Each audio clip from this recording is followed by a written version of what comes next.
பறவைகள் சரணாலயம் தொடர்பில் தான் இன்றைய இந்த உலா நிகழ்ச்சியில விரிவாக பார்க்க போகின்றோம்.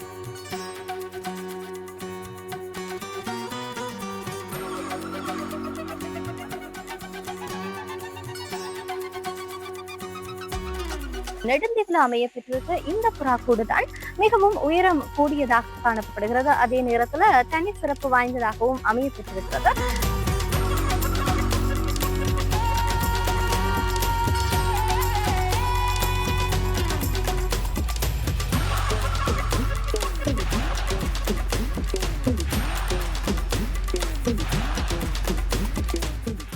ஒல்லாந்தர் காலத்துல கட்டப்பட்ட வைத்தியசாலை என்று சொல்லி அழைக்கப்படுகின்ற வைத்தியசாலைக்கு அருகாமையில தான் இந்த புறா கூட அமைய பெற்றிருக்கிறது.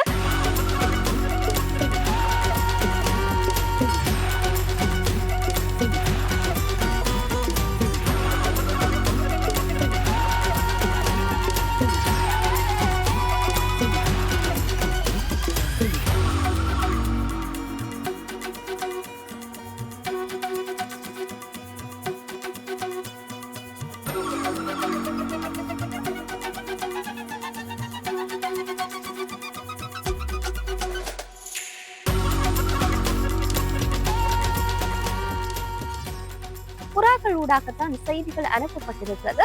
எனவே அவர்கள் நீதிமன்றத்தின் வைத்தியசாலையின் அருகிலேயே இந்த புறாக்கூடு அமைக்கப்பட்டுமையானது செய்திகளை பரிமாறக்கூடிய ஒரு விடயமாக இதனை அவர்கள் பார்த்திருக்கின்றார்கள்.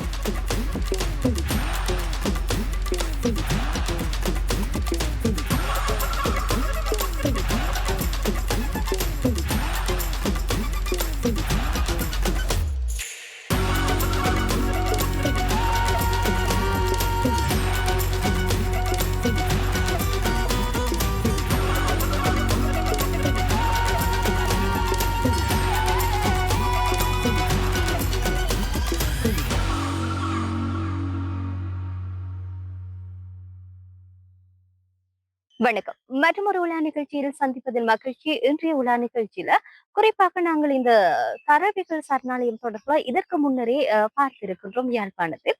அந்த வகையில இப்போது நாங்க இருக்கக்கூடிய நெடுந்தீவு பகுதியில இருக்கக்கூடிய பறவைகள் சரணாலயம் தொடர்பில் தான் இன்றைய இந்த உலா நிகழ்ச்சியில விரிவாக பார்க்க போகின்றோம்.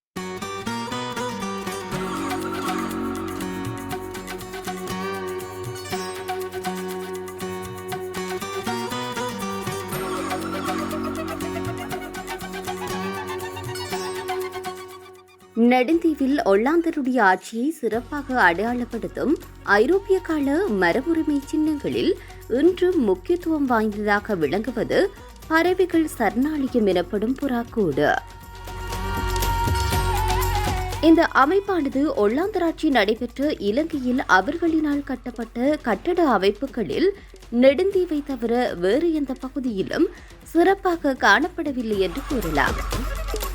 இதனால் தான் ஒல்லாந்தர்களுடைய கேந்திர முக்கியத்துவம் வாய்ந்த மையங்களில் நெடுந்தீவானது நிர்வாகம், இராணுவ கட்டமைப்பு போன்ற விடயங்களை பற்றி ஏனைய பிரதேசங்களுடன் தொடர்பு கொள்வதற்கான மையமாக இது விளங்கியதென்பதனையே எடுத்து காட்டுகின்றது. அதன் அடிப்படையில் புறாக்கூடானது நெடுந்தீவு உதவி அரசாங்க அதிபர் பணிமனையினுடைய பிரதான கட்டிடத்திற்கு தெற்கே மிக கிட்டிய தொலைவில் அமைந்துள்ளது.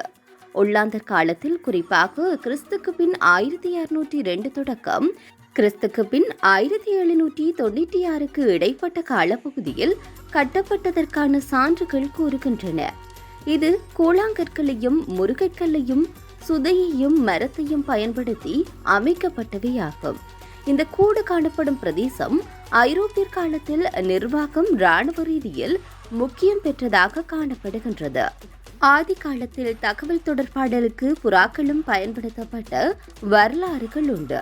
அந்த மரபு ஒல்லாந்தர் காலத்திலும் பின்பற்றப்பட்டமைக்கு இங்குள்ள புறாக்கூடு ஒரு சான்று. இதனை அமைத்து ஒல்லாந்தருடைய கலைமறைவையும் தொழில்நுட்ப அறிவையும் அதன் அமைப்பையும் நோக்கும் போது இந்த கூடு புறாக்கள் வாழ்வதற்கேற்றதாக உள்ளதனால் புறாக்கூடு என அழைக்கப்படுகின்றது. இந்த கூடு ஏறத்தாழ 15 அடி உயரம் கொண்டது. இந்த கட்டிடத்தின் மேற்தளத்தில் புறாக்கள் அல்லது பறவைகள் வசிப்பதற்குரிய 80 சிறிய அறைகள் கொண்ட கூடுகள் அல்லது கண்துளைகள் காணப்படுகின்றது.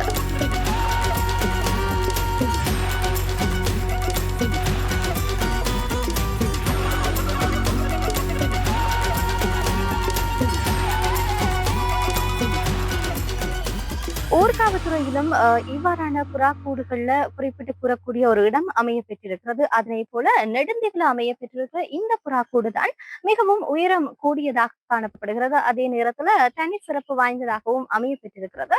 இந்த புறாக்கூடு அமைந்திருக்கக்கூடிய இடத்தை பார்க்கிற போது ஒல்லாந்தர் காலத்துல கட்டப்பட்ட வைத்தியசாலை என்று சொல்லி அழைக்கப்படுகின்ற வைத்தியசாலைக்கு அருகாமையில தான் இந்த புறாக்கூடு அமைய பெற்றிருக்கிறது.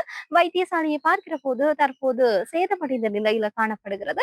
அதே நேரத்துல இது ஒரு தொல்லியல் திணைக்களத்தின் ஊடாக பல சுற்றுலா பயணிகளும் இங்க வந்து வருகை தந்து இதனை பார்க்கக்கூடியதாகவும் இருப்பதும் மிக சிறப்பான ஒரு விடயமாக இருக்கின்றது.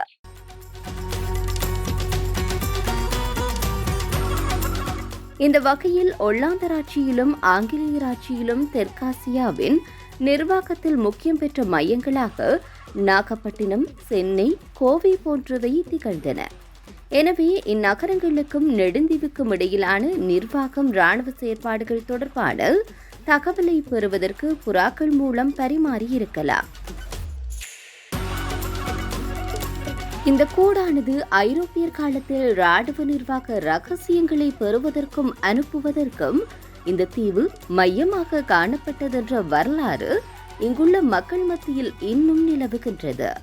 அது மட்டுமன்றி இன்றும் கூடுகளில் இடம் விட்டு இடம் மாறும் புறாக்கள் தங்கி செல்வதையும் அவதானிக்கலாம். எனவே இந்த புறா கூடானது ஒல்லாந்தர் ஆட்சியில் அயல் பிரதேசங்களுடன் தம்முடைய இராணுவ நிர்வாக தேவைகளுக்காக அமைக்கப்பட்டு பின்னர் பிரித்தானியரினால் சிறப்பாக பயன்படுத்தப்பட்டு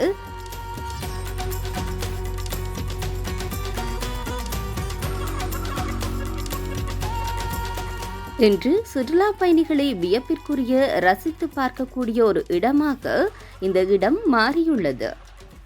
நெடுந்தீவின் மரபுரிமை சின்னங்களில் புறாக்கூடிற்கென தனி இடம் உண்டு என்பதையும் மறந்துவிட முடியாது. அத்தகைய சிறப்பு வாய்ந்த புறாக்கூடு இன்றும் வியப்பிற்குரியதாக மாறியிருக்கின்றது.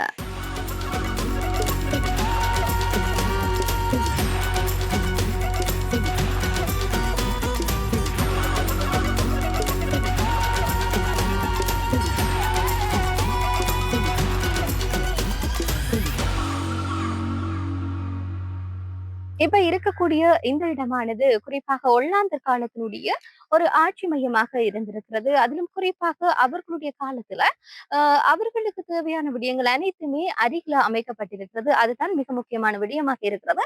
அந்த வகையில பார்க்கிற போது இந்த இடம் நீதிமன்றமாக காணப்படுகிறது. இதற்கு அருகிலையும் வைத்தியசாலையும் காணப்படுகிறது. அதற்கு அருகில தான் இந்த புறாக்கூடு அமைய பெற்றிருக்கிறது. குறிப்பாக செய்திகளை அனுப்புவதற்கு அன்றைய காலத்துல தபாலிலும் இல்லாத காலத்துல புறாக்கள் ஊடாகத்தான் செய்திகள் அனுப்பப்பட்டிருக்கிறது.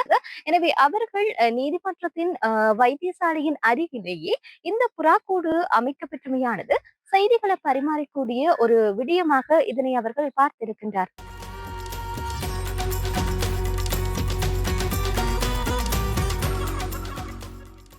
அது மட்டுமல்லாது இங்கு புறாக்கூட்டின் அருகில் ஒல்லாந்தர் கால வைத்தியசாலை மற்றும் நீதிமன்றம் காணப்பட்டதாகவும் கூறப்படுகின்றது. அவற்றிற்கான கட்டிட அமைப்புகள் காணப்பட்டமைக்கான சான்றுகள் இன்றும் உள்ளது.